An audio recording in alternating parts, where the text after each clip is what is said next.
할렐루야, 모든 성도들을 축복합니다. 주일의 은혜와 평강이 우리 모든 성도들에게 또 우리 모든 믿음의 가정들에게 함께 하시기를 축복합니다.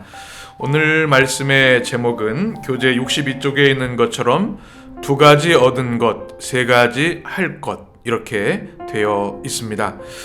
우리가 히브리서 1장부터 쭉 말씀을 함께 나눌 때 그 말씀 내용들을 우리가 돌이켜 보면 히브리 유대인들이 핍박과 환난 가운데 또 유혹 가운데 자신의 믿음을 버리고 옛사람으로 옛 유대교로 돌아가려고 하는 그들에게 예수 그리스도가 우리의 참 주님이시고 구원자이시고 또 완전한 제사장이시다, 중보자이시다, 보증이시다, 이런 말씀들을 계속 나누었습니다. 바로 그 이론적인 또 교리적인 설명들을 해 왔고요. 이제는 오늘 19절 말씀부터는 이제 실천적인 내용들이 많이 나와 있습니다. 그래서 19절에 보면 이렇게 시작하지요. 우리 19절 20절을 같이 읽겠습니다. 그러므로 형제들아, 우리가 예수의 피를 힘입어 성소에 들어갈 담력을 얻었나니 그 길은 우리를 위하여 휘장 가운데로 열어놓으신 새로운 살 길이요 휘장은 곧 그의 육체니라. 이렇게 말씀하고 있습니다.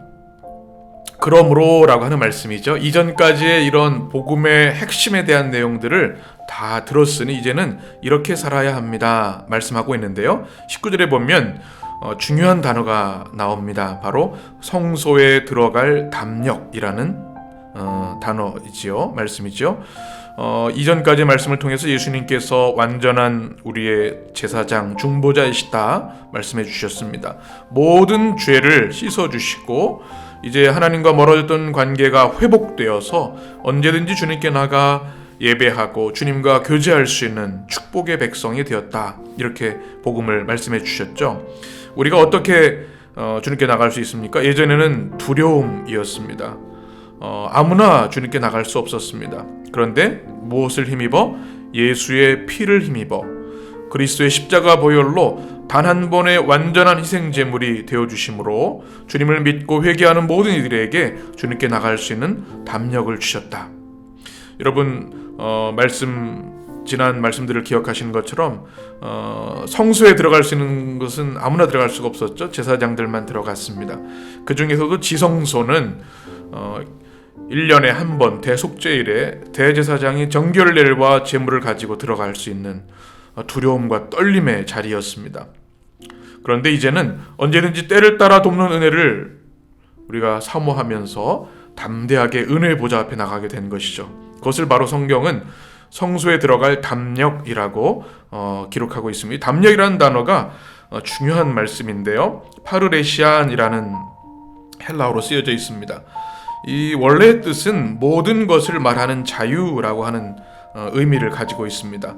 당시 우리 1세기 그리스도인들이 살았던 헬라 도시국가에서는 아무나 발언할 수가 없었습니다. 그래서 로마 시민들만 발언할 수 있었죠. 그 자유시민의 특권, 그것이 바로 이 파르레시안입니다. 외국인들은 말할 기회가 또 권리가 없었습니다. 이 의미 그대로 우리가 예수님 하나님께 나가서 아뢰고 기도하고 은혜를 받을 수 있는 그런 권리가 없었는데 주님의 보혈의 은혜로 우리가 성소에 나아갈 담력을 얻었다는 것은 이전에는 주님께 두려움으로 함부로 나갈 수 없었지만 이제는 언제나 주님께 그 보혈을 의지하여 나갈 수 있게 되었다. 이 모든 것을 주님께 고백할 수 있는 자유, 이 파르레시안 담력을 얻었다는 이 사실을 우리에게 다시 한번 강조해주고 있는 것이죠. 얼마나 귀한 은혜인지 모르겠습니다. 우리가 주님을 믿는 백성이 되었을 때 주시는 가장 큰 특권 중에 하나가 주님께 언제든지 무릎으로 기도할 수 있고 또 우리 공동체 예배를 통하여 은혜의 자리로 나갈 수 있다고 하는 것. 여러분, 이 성소에 들어갈 담력이 여러분 가운데 있음을 기억하시고 언제든지 주님께 꼭 담대한 마음으로 사모하는 마음으로 나아가 기도하며 또 주님을 예배하는 여러분 되셨으면 좋겠습니다. 그 길이 어떤 길입니까? 휘장 가운데로 열어놓으신 새로운 살길이요 휘장은 곧 그의 육체니라 라고 말씀하고 있습니다. 이 말씀을 가장 아주 잘 요약해 놓은 것이 교재 62쪽, 매일 성경 62쪽 맨 19절 20절 설명하는 부분에 이렇게 되어 있습니다. 제가 읽어드리죠. 십자가에서 예수님의 몸이 찢길 때 지성소를 가로막던 휘장이 찢어졌고, 마태복음 27장 51절 다른 복음서도 나와 있죠. 대제사장이 온 백성을 대신해 1년에 한 번 지성소에 출입하여 하나님을 만났던 히브리 예배는 파기되었습니다. 땅의 성소가 아닌 하늘 성소로 인도하는 새로운 길, 대제사장을 통해서가 아니라 내가 직접 하나님을 만나 죄를 씻고 살 길이 열렸습니다. 히브리인에게 성소는 두려움과 위지의 영역이었지만 자신의 피로 영원한 속죄를 이루신 예수님 덕분에 그리스도인은 성소에 들어갈 담력을 얻었습니다. 바로 이 말씀을 잘 설명해 놓은 문장입니다. 그래서 여기서 휘장은 우리가 계속해서 말씀 나눴던 것처럼 성소와 지성소를 가로막고 있는, 함부로 나갈 수가 없죠. 그런데 주님이 십자가에 달려 돌아가셨을 때 마태복음 27장 50절의 말씀처럼 성전 휘장이 위에서 아래로 딱 찢어지게 되죠. 그래서 이제 그 길로 나갈 수 있었는데 그 길이 새로운 살 길이다, 생명의 길이다. 휘장이 누구입니까? 바로 20절 하반절에 보면 그의 육체니라, 예수 그리스도의 몸, 십자가의 죽으심으로 하나님께 나가는 모든 장애물들이 활짝 열렸다라는 것이죠. 이게 얼마나 큰 은혜입니까? 21절을 말씀 보게 되면 또 이런 표현을 말씀합니다. 또 하나님의 집 다스리는 큰 제사장이 계심에, 예수님이 어떤 분이신가? 하나님의 집 다스리는 큰 제사장이다. 그렇죠? 하나님의 집이라고 하는 단어는 구약 성경에는 보통 성전을 의미하는데, 오늘 히브리서 말씀에서는 바로 하나님의 백성, 우리를 뜻합니다. 하나님의 백성들을 말하는 거죠. 히브리서 3장 6절 말씀을 제가 읽어드리면 이런 말씀입니다. 그리스도는 하나님의 집을 맡은 아들로서 그와 같이 하셨으니 우리가 소망의 확신과 자랑을 끝까지 굳게 잡고 있으면 우리는 그의 집이라. 아멘. 바로 우리를 다스리시는 큰 제사장이 계시다. 우리를 변호해 주시고 중보해 주시고 우리를 은혜와 죄사함과 생명과 구원과 영생으로 인도하시는 참 제사장 주님이 계시다고 하는 사실, 이것이 여러분에게 큰 위로와 소망이 되셨으면 좋겠습니다. 22절 말씀 보게 되면 이제 구체적인 권면이 나와 있습니다. 첫 번째는 하나님께 나아가자라고 하는 권면인데요. 같이 읽습니다. 22절, 우리가 마음의 뿌림을 받아 악한 양심으로부터 벗어나고 몸은 맑은 물로 씻음을 받았으니 참 마음과 온전한 믿음으로 하나님께 나아가자. 아멘.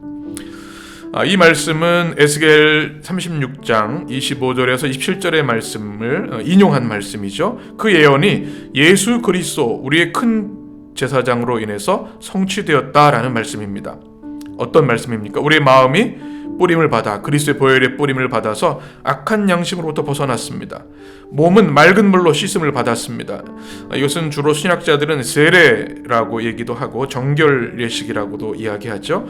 여하튼 그리스도의 보혈과 사랑과 은혜로 깨끗함을 받았습니다. 그래서 주님께 나아가야 되는데 어떻게 나아가야 됩니까? 참 마음, 거짓 마음, 오염된 마음이 아니라 깨끗한 참 마음으로. 또 어떤 믿음입니까? 온전한 믿음으로. 왜곡되고 타락한 그런 거짓 믿음이 아니라 온전한 믿음으로 하나님께 나아가자 권면하고 있습니다.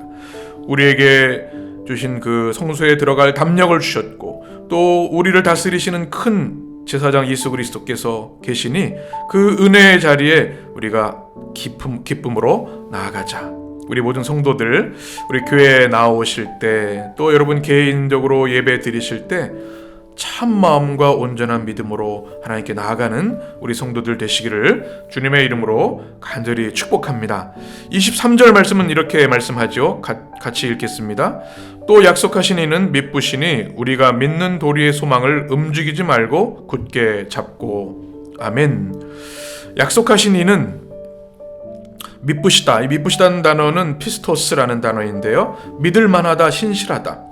여러분, 약속을 믿지 못하는 시대가 돼서 참 안타까운데요. 우리 주님이 약속하신 것은 신실하시다, 변하지 않는다, 믿을만하다. 그래서 우리가 어떻게 해야 합니까? 믿는 도리의 소망. 우리 믿는 도리라고 하는 것은 신앙 고백이죠. 예수님이 우리의 주님이시고 그리스도이시고 만왕의 왕이십니다. 우리의 모든 것을 주관하시고 통치하시고 우리에게 생명과 구원과 천국을 주신 분이십니다. 이 우리의 신앙 고백의 그 소망, 그것을 어떻게 해야 됩니까? 움직이다. 이거는 흔들리다는 뜻인데요. 흔들리지 말고 꼭 붙잡아라. 굳게 잡아라. 말씀하고 있습니다. 여러분, 우리가 무엇을 붙잡고 살아가야 할까요? 사람들의 도움, 나의 지식, 경험, 능력, 철학, 그것이 아니라 바로 우리 주신 그 믿음의 소망, 그리스도의 은혜와 복음의 권능, 그것을 꼭 붙잡고 흔들리지 말아야 될 줄 믿습니다. 그리고 교회 공동체에 주는 마지막 권면 24절, 25절 같이 24절 먼저 읽겠습니다. 서로 돌아보아 사랑과 선행을 격려하며. 교회 공동체가 해야 할 첫 번째 것은 서로 돌아보는 것. 이것을 돌아본다는 단어는 생각하다, 자세히 살피다. 옆에 있는 사람, 우리 가족들, 믿음의 지체들을 사랑의 눈으로 생각하고 자세히 살펴보는 것. 얼마나 아픈지, 얼마나 고통스러운지, 어떤 고민이 있는지를 돌아보아야 한다는 것이고요. 무엇으로 격려합니까? 사랑과 선행을 격려해야 한다. 우리 신앙의 핵심이죠. 하나님 사랑, 이웃 사랑, 그리고 그로 인한 아름다운 행실을 우리가 서로 격려해야 된다 말씀하고 있습니다. 격려라는 단어가 이게 수동적인 단어가 아니라요, 적극적인 단어입니다. 그 원어의 뜻을 보면 열렬히 격려하다, 다정하게 격려하다, 또는 자극하다, 박차를 가하다라는 겁니다. 우리가 더 사랑하자, 서로 선행을 행하자, 서로 막 박차를 가하는 것, 응원하는 것이죠. 우리 교회 안에, 우리 가정 안에 이 아름다운 사랑과 선행의 격려가 있게 되기를 축복합니다. 25절 말씀, 마지막 말씀 읽습니다. 모이기를 패하는 어떤 사람들의 습관과 같이 하지 말고 오직 권하여 그날이 가까움을 볼수록 더욱 그리하자. 아멘. 1세기 그리스도인들 가운데 모이기를 패하는 사람들이 있었습니다. 말씀드린 대로 핍박을 당하고 박해를 당하고 또 옛 유대교로 돌아가려고 하는 유혹들이 많이 있었죠. 그러다 보니까 예배 모임에 참석하지 않은 사람들이 생겨나기 시작했고, 그것이 반복되면서 습관이 되어버린 사람들이 있었습니다. 그 사람들의 상태도 안타까운 상황이지만 그로 인해서 열심을 다하는 교회 공동체 사람들이 안타까운 마음, 또 혼란한 마음들을 가지게 되었죠. 결국 교회 공동체의 영적인 결속을 약화하는 그런 결과를 초래하고 만 것입니다. 그래서 모이기를 패하는 어떤 사람들의 습관과 같이 해서는 안 된다. 주의 은혜의 날, 은혜의 주님을 예배하기 위해서 힘써 모여 최선을 다해야 된다, 이런 말씀이지요. 우리가 주일에 주님 전에 모여서 예배하고 성도들과 교제하는 것 참 귀하고 아름다운 것이고요. 또 영적인 습관이 되는 겁니다. 습관은 나도 모르게 하는 것이죠. 그런데 우리가 한번 모이지 못하게 되면 그것 또한 습관이 되어버려서 다시 모이기가 어렵죠. 그래서 모이기를 피하는 습관들은 버리고 서로 사랑하고 모이기에 힘쓰는 좋은 영적인 습관을 갖는 것이 중요하겠습니다. 오늘 말씀을 우리가 함께 이렇게 나눴는데요. 2가지 얻은 것, 3가지 할 것, 이것을 마음에 새기고 우리가 아름다운 믿음의 경주를 해나갔으면 좋겠습니다. 우리가 2가지 얻은 것이 무엇입니까? 그리스도 예수를 믿는 성도에게 주신 2가지 은혜, 바로 성소에 들어갈 담력, 또 우리에게 큰 제사장이 계시다고 하는 사실, 2가지를 우리는 얻었습니다. 또 행해야 할 3가지는 하나님께 나아가는 것, 또 믿음의 소망을 굳게 잡는 것, 서로를 돌아보고 사랑과 선행으로 격려하는 것, 이것을 마음에 새기고 우리 서로 아름다운 우리 가정 공동체, 믿음의 교회 공동체를 세워나가는 우리 모든 성도들이 되시기를 주님의 이름으로 축복합니다. 기도하겠습니다. 존귀하신 하나님, 오늘도 거룩한 주일 히브리서의 말씀을 통하여 은혜 받게 하시고 말씀 한 구절 한 구절 생명의 말씀, 구원의 말씀, 소망의 말씀, 성령의 말씀 주시니 감사합니다. 성령님, 우리에게 지혜와 계시의 영을 주셔서 이 말씀들이 깨달아지게 하시고 이 말씀의 씨앗이 우리의 심령에 심기어서 30배, 60배, 100배의 놀라운 열매를 맺게 하시며 더욱더 주님을 사랑하고 주님을 닮아가는 우리 모든 성도들 되게 하여 주옵소서. 오늘 주일의 자유와 기쁨과 평안이 충만한 우리 모든 성도들, 모든 가정들 되게 하여 주옵소서. 우리 주님 예수 그리스도의 이름으로 기도합니다. 아멘. 이제 자유롭게 기도하시고 우리 가정 예배를 드리시는 분들은 서로 은혜를 나누고 함께 중보 기도하는 시간 가지시고 주님의 기도로 예배를 마치시면 되겠습니다. 우리 모든 성도들 주님의 이름으로 축복합니다.